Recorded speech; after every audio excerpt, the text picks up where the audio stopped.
Hello मेरे प्यारे listeners, welcome to beauty novel. कैसे हैं आप सब? आई होप आप सब अच्छे होंगे। आज लाई हूँ मैं आप लोगों के लिए ब्यूटी एंड द डेविल का नेक्स्ट एपिसोड।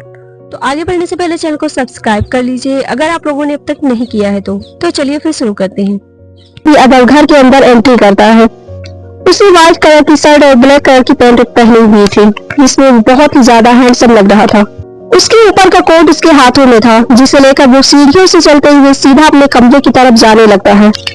वो अपने कमरे में जा ही रहा होता है कि तभी अचानक कोई उसका हाथ पकड़कर उसे एक दूसरे कमरे में खींच लेता है। ये इतना अचानक हुआ था कि अदर को कुछ समझ ही नहीं आया कि ये कौन है। ये कमरा किसी और का नहीं बल्कि माया का था, और माया ने ही उसे अपने कमरे में खींचा था। अदर की नजर जब माया पर पड़ती है तो वो हल्का सा हैरान हो जाता है और फिर थोड़ा गुस्से में उससे बोलता है, ये सब क्या है? अदर की बात सुनकर माया हल्का सा मुस्कुराने लगती है। ये देखकर अदर की मुट्ठी हल्की सी कस जाती है। माया मुस्कुराते हुए बड़े ही सटाकी तरीके से उसके ऊपर अपनी उंगलियां फेरते हुए बोली, ओ बेबी, अब ऐसा भी क्या कर दिया मैंने जो इस तरह रिएक्ट कर रहे हो? मैंने तुम्हारा कितना इंतजार किया, पता भी है तुम्हें? ये सुनकर अदर अपनी कोल्ड आवाज में बेफिक्री भरे अंदाज में बोला, नहीं, मुझे नहीं पता है कि तुमने मेरा कितना इंतजार किया, एंड यू नो व्हाट, मुझे ये जानने में कोई इंटरेस्ट भी नहीं है। ये कहकर अदर वहां से जाने के लिए पलटता है, लेकिन तभी माया उसके सामने आ जाती है और उसका रास्ता रोक लेती है। ओह बेबी, इतनी भी क्या जल्दी है मुझसे दूर भागने की? इतने सालों बाद मिले हैं हम आज, बिल्कुल अकेले तन्हा एक दूसरे के पास, जहां हम दोनों के अलावा कोई और नहीं है, और तुम इस वक्त को एंजॉय करने की बजाय इसे यूं ही वेस्ट कर रहे हो। माया की बात सुनकर अदर अपनी आंखें रोल कर लेता है। उसे इस वक्त माया की बातों में कोई दिलचस्पी नहीं हो रही थी। माया उसके पास आती है और धीरे धीरे उसकी शर्ट की बटन खोलने लगती है। ये देखकर अदर थोड़ा हैरान हो जाता है। ये तुम क्या कर रही हो? पागल हो गई हो क्या? अदर उसे रोकता है। इससे पहले माया उसे बेड पर गिरा देती है और खुद उसके ऊपर आ जाती है। माया उसे अपनी बाहों में भर लेती है और उस पर अपनी उंगलियां फेरने लगती है। इन सबसे अदर काफी ज्यादा इरिटेट हो रहा था और उसे इस वक्त माया पर बेहद गुस्सा आ रहा था। दूसरी तरफ महक अपने कमरे में नींद की आगोश में सोई हुई थी कि तभी उसकी आंख खुलती है। उसे एहसास होता है कि उसे काफी जोरों की प्यास लगी हुई है। वह उठकर बैठती है और अपने बगल टेबल पर रखे पानी की जग को उठाती है, लेकिन तभी उसे पता चलता है कि वो जग बिल्कुल खाली था, मतलब कि उसमें थोड़ा सा भी पानी नहीं था। ये देखकर महक थोड़ा थकी हुई आवाज में बोलती है, अरे इसमें तो पानी ही नहीं है। खैर कोई बात नहीं, अब प्यास लगी है तो हमें ही लाना होगा। महक जल्दी से बेड से उठती है और जग को अपने हाथों में लेकर अपने कमरे से बाहर निकल जाती है। वो आगे बढ़ती है और जल्दी जल्दी तेज कदमों के साथ सीढ़ियों की तरफ बढ़ने लगती है। वो बस सीढ़ियों के पास पहुंची हुई थी कि तभी अचानक उसके कानों में किसी की हल्की हल्की सी आवाज पड़ती है। महक के कदम वहीं पर रुक जाते हैं। वो फिर से उस आवाज को सुनने की कोशिश करती है। वो आवाज सुनकर उसे ये समझना थोड़ा मुश्किल हो रहा था कि ये आवाज आखिर किसकी है और कहां से आ रही है। महक वापस पीछे की तरफ आने लगती है, जिससे वो आवाज जो अभी उसके कानों में थोड़ी हल्की हल्की सी पड़ रही थी, वो धीरे धीरे तेज होने लगती है। महक को ये समझने में देर नहीं लगती है कि ये आवाज सामने के रूम से आ रही है, वो रूम जो उसके बगल में ही था, वो रूम जहाँ माया आज ही शिफ्ट हुई थी। महक हल्की सी हैरान और कंफ्यूज होकर धीरे धीरे चलते हुए उस रूम की तरफ बढ़ने लगती है। उसके हाथों में वो पानी का जग मौजूद था। वो उसे लिए हुए ही दरवाजे के पास आती है। वो कमरे के पास आकर रुक जाती है। उसे थोड़ी सी घबराहट हो रही थी। रात के 1 बज रहे थे और ये आवाजें अब उसे हल्का सा डराने लगी थी। उसे ऐसा एहसास हुआ जैसे कि कोई कमरे के अंदर किसी से बात कर रहा हो। महक दरवाजे को हल्का सा पुश करती है तो दरवाजा खुलता चला जाता है, क्योंकि वो अंदर से लॉक नहीं था। महक एक गहरी सांस लेकर कमरे के अंदर जाती है, लेकिन जैसे ही वो सामने का नजारा अपनी आंखों से देखती है, उसकी आंखें अचानक से बड़ी हो जाती है। वो शॉक्ड रह जाती है। सामने कमरे के बेड के ऊपर 2 शख्स मौजूद थे, अधर और माया। अधर नीचे और माया उसके ऊपर थी। अधर उसे खुद से दूर करने की कोशिश कर रहा था। तभी दरवाजा खुलने की आवाज से दोनों का ध्यान दरवाजे की तरफ चला जाता है और दोनों दरवाजे की तरफ देखने लगते हैं। माया की नजर जब महक के ऊपर पड़ती है तो उसका पूरा मूड ही खराब हो जाता है और चेहरे पर हल्के से इरिटेशन भरे भाव आ जाते हैं। वो मुंह बनाते हुए गुस्से से महक की तरफ देखती है और मन ही मन सोचती है, ओह गॉड, इतना अच्छा वक्त था। मैं और अधर एक दूसरे के इतने पास थे और इसे भी इसी वक्त हमें डिस्टर्ब करने आना था। मैंने ऑलमोस्ट अधर को राजी कर ही लिया था, लेकिन सब कुछ इसकी वजह से हुआ। इसे क्या रात में भी नींद नहीं पड़ती कि आराम से सो जाए और दूसरों को भी एंजॉय करने दे? बढ़िया नाम की बीबी। गुस्से से माया ये सब सोचे जा रही थी। वही जब अधर की नजर महक पर पड़ती है तो उसके चेहरे के एक्सप्रेशन एकदम से बदलकर हैरानी भरे हो जाते हैं।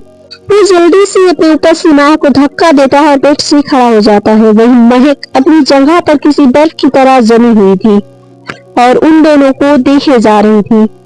उसकी हैरानी भी खत्म होने का नाम नहीं ले रही थी।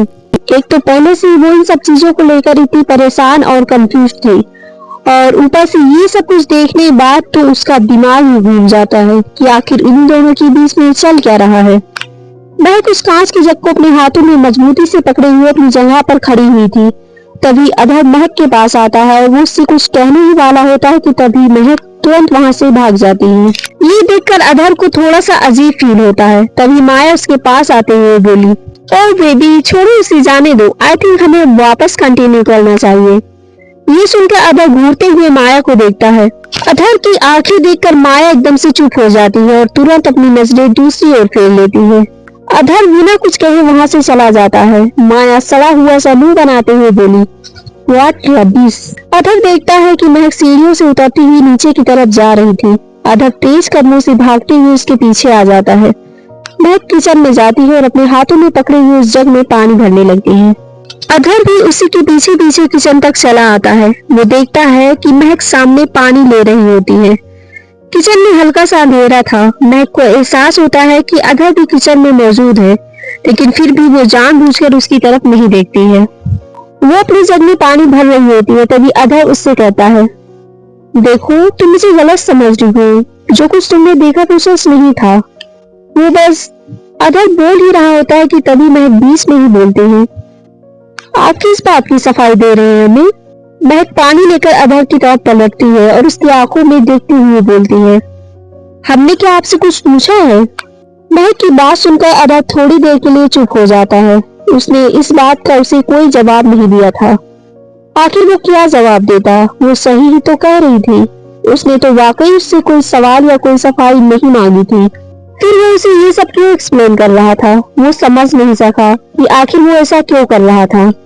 महक उसकी आंखों में देख रही थी। वो उससे किसी जवाब का इंतजार कर रही थी, लेकिन वो ये भी समझ चुकी थी कि अब उसे कोई भी जवाब नहीं मिलने वाला है। अधर भी उसकी आंखों में एक बार फिर से देखता है। वो अब भी उसे देख ही रही थी। महक ने वो पानी से भरा जग अपने हाथों में उठाया और आगे बढ़ गई। अधर उसकी तरफ देखता रह जाता है। महक बस थोड़ी ही आगे बढ़ी होती है कि तभी अचानक से कोई चीज उसके पैरों से टकराती है। महक गिरने ही वाली होती है कि तभी अचानक से कोई उसे थाम लेता है। वो अधर भी था। बेशक वो हमेशा उसे संभाल लिया करता था। दरअसल किचन में हल्का सा अंधेरा होने की वजह से महक का पैर किसी चीज से टकरा जाता है, जिस वजह से उसे थोड़ी चोट भी लग जाती है। महक दर्द से चिल्लाती हुई अपना पैर जोरों से पकड़ लेती है। आह, हमारा पैर। महक की आंखें हल्की सी नम हो जाती है। तभी अधर उसे जोर से पकड़ते हुए बोला, तुम ठीक तो हो?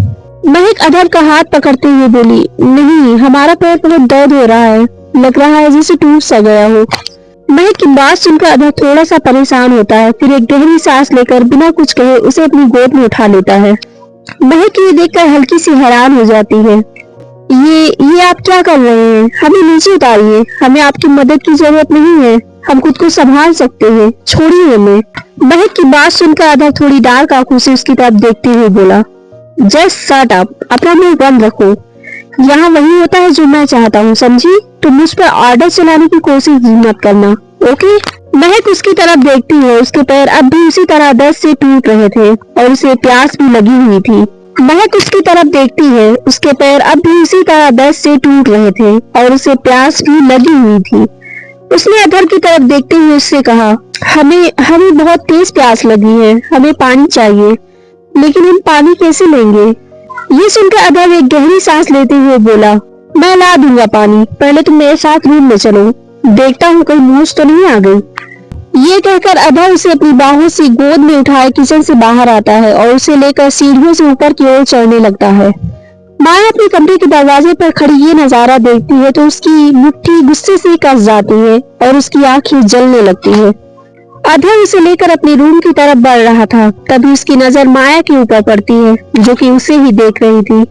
अधर उसे इग्नोर करके महक को लेकर अपने खुद के रूम में चला जाता है। सच कहे तो अधर का इस तरह महक को अपनी बाहों में उठाए हुए देखकर माया का दिल अंदर ही अंदर जलकर राख हुआ जा रहा था।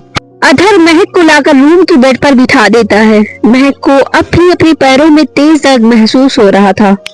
महक एक बार अधर की तरफ देखती है, वो उसे ही देख रहा था। अधर उसे देखते हुए बगल टेबल में से एक सामान निकालता है और फिर वो महक के पास आकर खुद अपने घुटने के बल नीचे जमीन पर बैठ जाता है और महक का पैर अपने हाथों से उठाने लगता है। जैसे ही महक अधर को ये करते हुए देखती है, वो अचानक से चौंकते हुए बोलती है, ये आप क्या कर रहे हैं?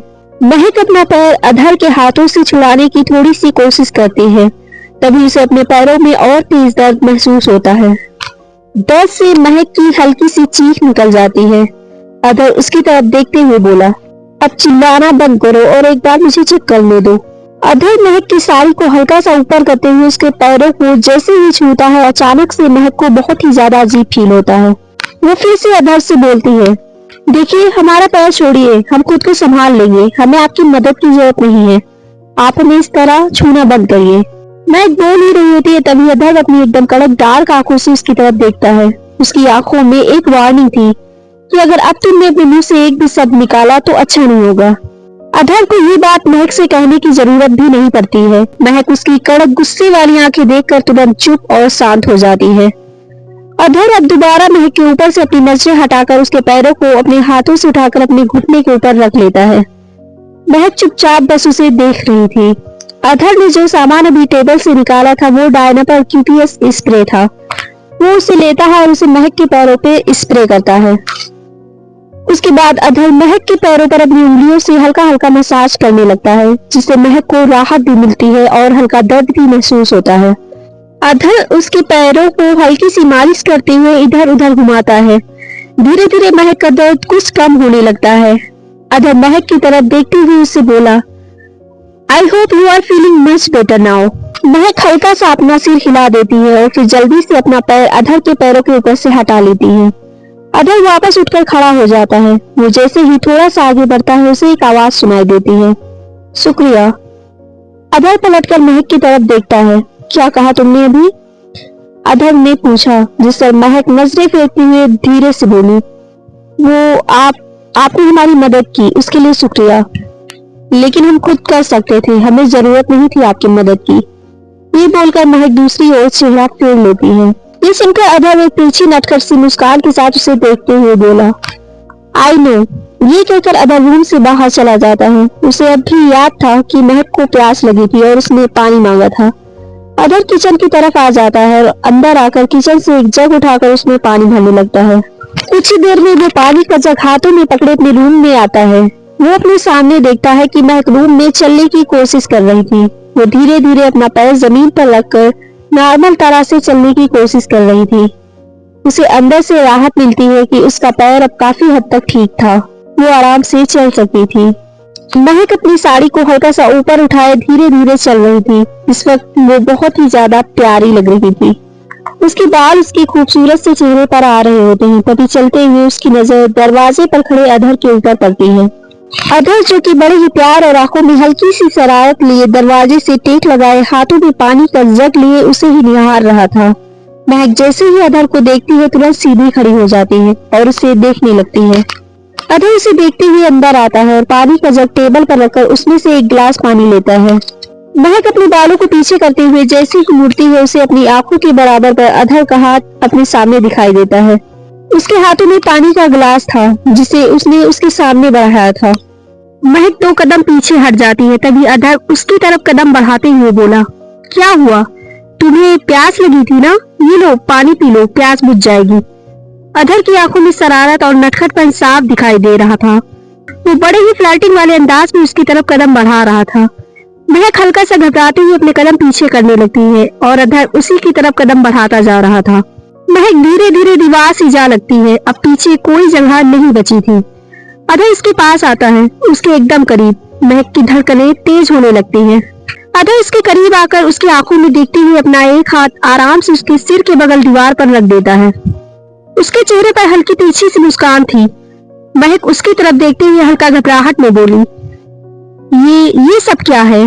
अदर इसकी बात सुनकर उस पानी के गिलास को उसकी तरफ बढ़ाते हुए बोला, पानी लाया हूँ तुम्हारे लिए, खुद अपने हाथ से तो पियोगी नहीं। महक उस गिलास को देखती है, फिर अदर की तरफ देखते हुए बोली, ये आप क्यों लाए हैं? ये सुनकर अदर हल्का सा मुस्कुरा देता है, फिर उसकी आंखों में देखते हुए एक प्यारी सी आवाज में बड़े ही सॉफ्टली जवाब देता है, तुमने कहा था तो कैसे ना लाता। अदर इसके तरफ फिर से वो गिलास बढ़ाता है। महक बिना कुछ कहे अदर के हाथ से वो गिलास ले लेती है और वहां से जाने लगती है। तभी अचानक अदर अपना दूसरा हाथ उसके बगल में रख देता है और उसे दोनों तरफ से अपने बीच में लॉक कर लेता है। महक एकदम से घबरा जाती है, वो उसके बिल्कुल करीब थी। अदर धीरे से उसके ऊपर झुकने लगता है और उसके करीब अपना चेहरा लाकर उससे कहता है, क्या हुआ, तुम रुक क्यों गई? महक हल्का सा अपना सिर नीचे झुकाते हुए बोली, आप हमें जाने दें प्लीज। ये सुनकर अदर हल्का सा मुस्कुराते हुए बोला, क्यों, मैं क्या कर रहा हूँ? मैं तो बस तुम्हारे सामने खड़ा हूँ। तुम्हें कुछ भी करने से मैंने कब रोका? तुम मेरे सामने हो तो मेरे सामने ही तुम्हें जो करना है तुम कर सकते हो। महक इस बार थोड़ा गुस्से से बोलती है, हमें कुछ भी नहीं करना है, हम बस सोना चाहते हैं, इसलिए आप हमारे सामने से हटिए। ये सुनकर अदर हल्का शरारत से मुस्कुराते हुए बोला, ओके बाबा, गुस्सा क्यों करती हो, जाने दूंगा, लेकिन इससे पहले मेरी एक शर्त है। ये सुनकर महक हल्की सी कंफ्यूज हो जाती है। कैसी शर्त? महक धीरे से बोली। अदर उसके थोड़ा पास आते हुए बोला, आई वॉन्ट टू किस you Mahak, please come near me. ये सुनकर महक उसकी तरफ चौंक कर देखती है। मेरे प्यारे लिसनर्स, मुझे आप लोगों से एक रिक्वेस्ट करनी है। ये आप लोगों के लिए एक बहुत ही इम्पोर्टेंट बात है, तो ध्यान से सुनिएगा। मैंने आप लोगों के लिए एक व्हाट्सएप चैनल बनाया है जिसका लिंक मैंने पोस्ट में डाल रखा है। मेरी रिसेंट पोस्ट आप लोग चेक करिएगा और इस वीडियो के डिस्क्रिप्शन में भी आपको लिंक मिल जाएगी। ये चैनल मैंने इसलिए बनाया है ताकि मैं आप लोगों को अपनी नॉवेल्स की अपडेट दे सकूं कि मैं कब कौन सा नॉवेल अपलोड करने वाली हूँ और नई नॉवेल्स मेरी कौन सी आ रही है, वीडियो में कब तक अपलोड करूंगी। इस सभी चीजों के अपडेट्स के लिए मैंने ये व्हाट्सएप चैनल बनाया है। तो फटाफट से आप लोग मेरे व्हाट्सएप चैनल को ज्वाइन कर लें। और जिन लोगों को ये डर हो कि व्हाट्सएप चैनल ज्वाइन करने से उनका नंबर ना इधर उधर हो, मतलब उनका नंबर ना कोई देख सके, तो ऐसा कुछ नहीं है। ये ग्रुप नहीं है, ये चैनल है। यहाँ आप लोगों का नंबर मैं खुद भी नहीं देख सकती हूँ, तो आप लोग मेरे चैनल को ज्वाइन कर लें। अगर आप लोग चाहते हैं कि मैं आप लोगों के मन के मुताबिक पोस्टिंग करूं, आप लोगों के हिसाब से पोस्टिंग करूं, तो मेरे व्हाट्सएप चैनल को जरूर ज्वाइन कर लें। आज इस वीडियो पे जितनी भी व्यूज आने वाली है, मैं चाहूंगी कि सब लोग व्हाट्सएप चैनल को ज्वाइन करें। ओके, वहां पर मैं पोल्स डालूंगी, तो जिस हिसाब से वोटिंग आएगी वही कहानी में ज्यादातर अपलोड करूंगी। और मैं नई बहुत सारी नॉवेल्स में ला रही हूँ ना, इसलिए मैं व्हाट्सएप चैनल को आप लोगों को ज्वाइन करने को बोल रही हूँ। तो फटाफट से ज्वाइन कर लीजिए और जिसे लिंक ना मिले कमेंट करके बताइए। ओके मेरे प्यारे लिसनर्स, तो आज के लिए बस इतना ही। आगे के एपिसोड्स के लिए मेरे चैनल को सब्सक्राइब करना बिल्कुल ना भूलें और कमेंट्स करके जरूर बताएं कि आपको आज का एपिसोड कैसा लगा। Thank you.